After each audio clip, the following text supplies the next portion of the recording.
Buenos días y bienvenidos a mundodesconocido.es.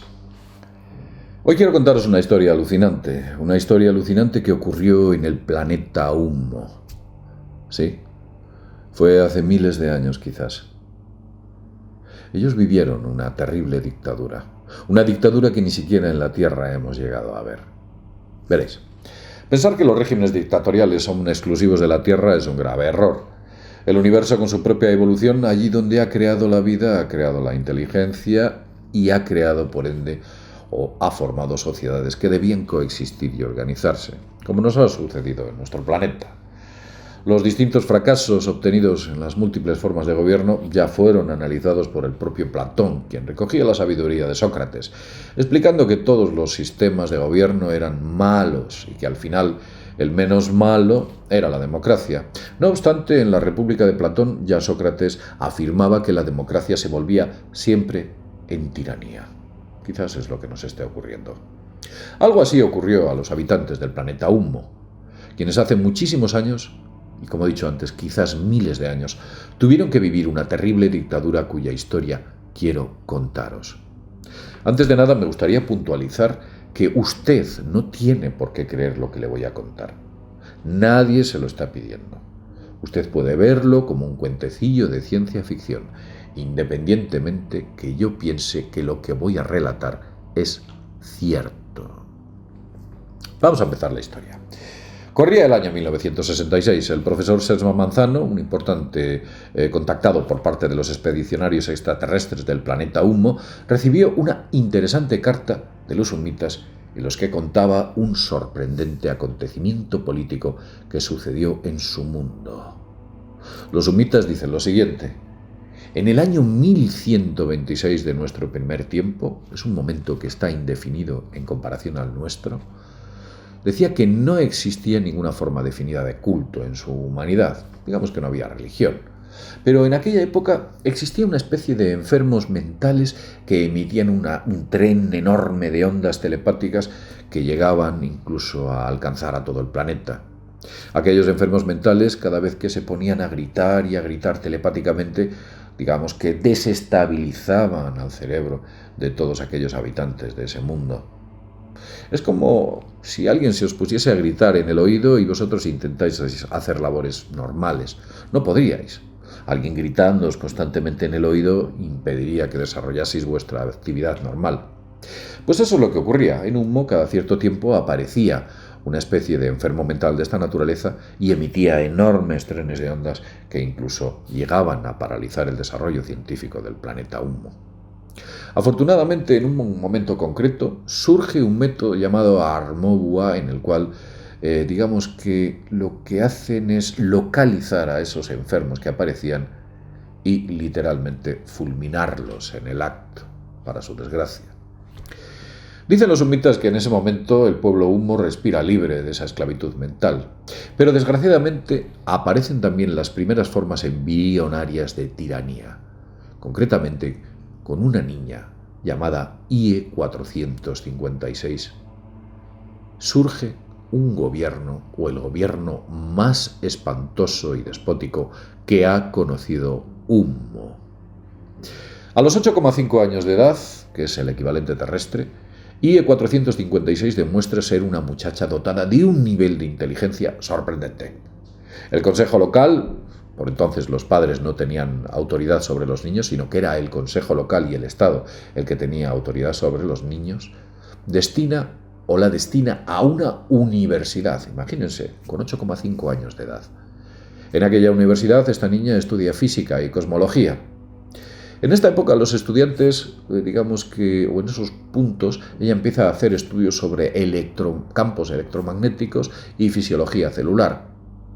Digamos que en aquel momento en Humo se estaba estudiando muchísimo ese tipo de cuestiones, y consideraban al universo como una especie de continuo en 3 dimensiones, algo parecido a lo que nosotros los seres humanos también pensamos, que el universo es un continuo de 3 dimensiones, aunque ahora hay teorías más evolucionadas que hablan de otro tipo de dimensiones dentro de nuestro universo. Se ignoraba la naturaleza íntima de la comunicación telepática que los propios humitas tenían. No sabían por qué se producía, pero sabían que se producía. Pero centrémonos en IE 456. A los 13,2 años de edad, es nombrada profesora de Historia de la Cosmología. Imagínense, un profesor con 13,2 años de edad. Y empezó a impartir clases sobre el campo gravitatorio de humo, clases y por supuesto investigaciones. Los alumnos que tenía, que allí se llaman NOA, eran todos mayores de edad que esta niña, que era una niña menudita y enferma. Una niña que imponía a sus alumnos una férrea y cruel disciplina. En humo, el profesor sustituye a los padres. Digamos que tienen en esa etapa la misma función que hacen los padres, la ejercen los profesores, quedando los padres biológicos relegados a un segundo plano. Bien. Esta niña hizo el cálculo de la masa del planeta, calculó la banda ionizada polar de humo e incluso, digamos que la convirtió en la primera figura científica en aquel mundo. Fue una de las creadoras de, digamos que ese espíritu científico avanzado en aquella época. En aquel momento había un monarca en humo, vamos a usar este término, aunque no era un monarca como tal, cuyo nombre era Oes XVII. Y el Consejo de Gobernadores de Humo decide elegir a IE 456 como nueva gobernadora general de Humo. La eligen como la gran jerarca de Humo y a la vez eligen a 12 consejeros que la iban a acompañar en su mandato. La opinión del pueblo fue, sin embargo, opuesta. Desde el primer momento a esta niña no la querían. Parece que la fina intuición de las masas no estaba muy equivocada. No les gustaba a la gente ser gobernados por una niña. De hecho, esta niña, a los 17 días de ascensión al poder, dio un golpe de estado y mandó a ejecutar a 9 de sus 12 consejeros y se proclamó jefe absoluto de Humo. Invocó a una especie de derecho que le asistía a acelerar el progreso científico y desarrollar nuevas tesis filosóficas heterodoxas. De hecho, una de ellas decía lo siguiente: el cosmos no existe a priori, sino tan solo los espíritus de los hombres, que al generar imágenes mentales y conceptos o abstracciones intelectuales, crea el universo. Según ella, cuando un ser humano descubría una ley biológica o ley física, era víctima de una especie de ilusión. Creía que esa ley ya existía en origen del cosmos, cuando en realidad lo que se hacía era generarla por esa creación que aquella persona había producido. El destino de la humanidad de Humo estribó en una aceleración científica sin precedentes. Y en un momento concreto, IE 456 dice que Dios es el conjunto de los seres de Humo, y agárrense, y que el cerebro de Dios es ella misma, IE 456. Claro, los humitas dicen que estremece pensar que una niña que no había llegado aún a los 16 años pudiese subyugar así a millones de personas. Planificó una investigación científica en todo Humo. Surgieron nuevos centros de enseñanza e investigación por todos los lados y dispuso que todos los hombres, mujeres y adolescentes fuesen, o que racionalizasen su tiempo, que orientado al estudio y al trabajo de manera científica.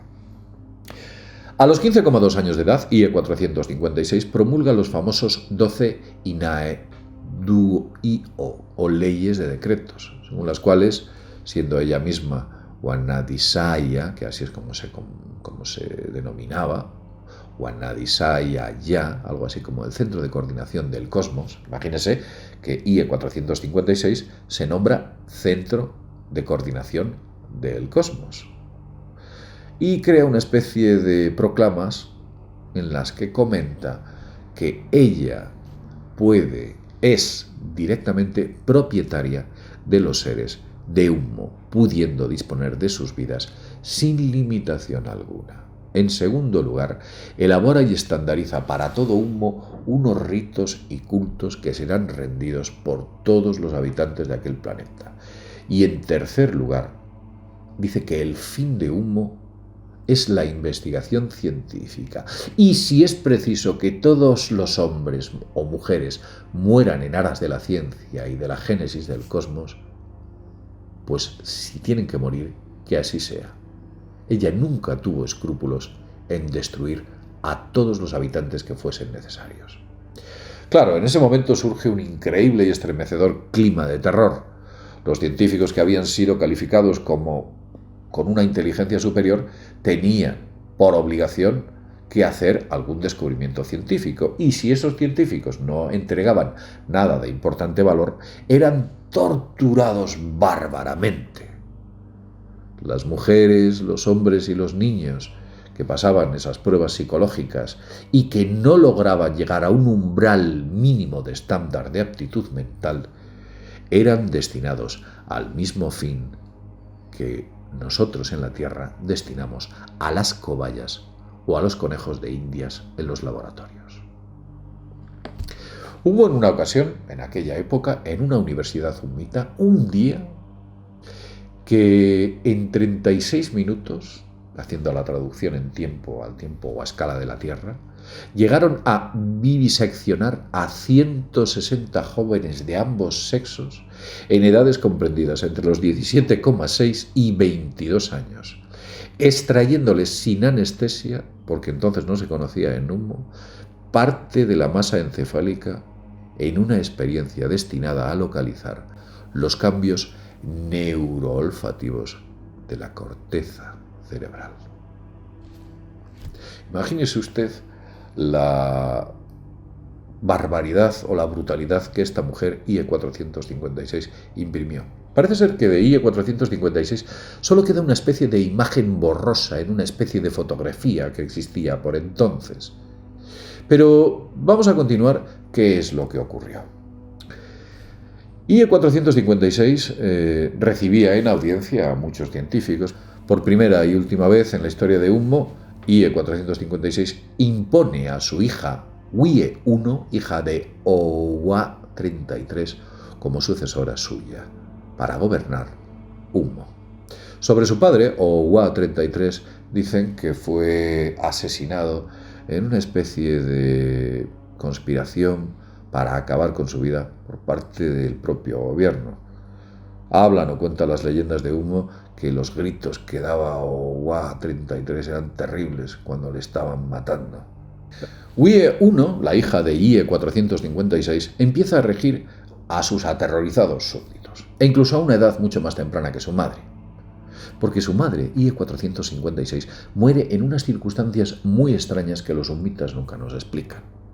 Pero Wie-1 ya tenía 12,2 años y empezó a regir el planeta, bajo una especie de lo que denominan los humitas como puercracia o infantocracia del propio planeta.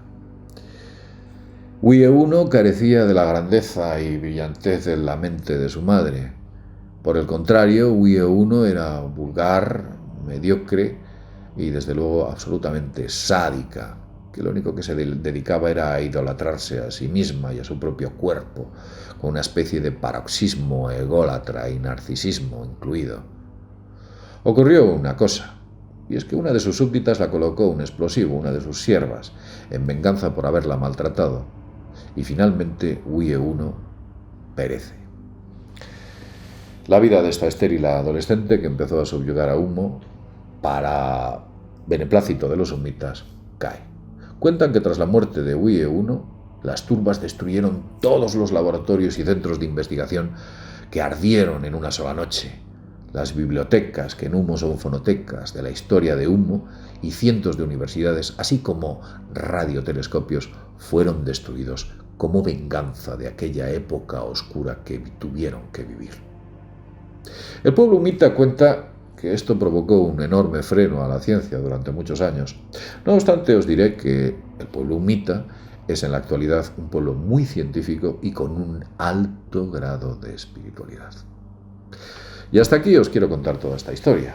Veréis que es sorprendente que parece ser que las leyes del universo llevan en los distintos mundos en los cuales la inteligencia y la organización humana existe a los mismos caminos y, por supuesto, a los mismos errores. Lo dejamos aquí. Como siempre decimos, sin más, desde mundodesconocido.es, nos vemos en el próximo videoprograma. Hasta pronto.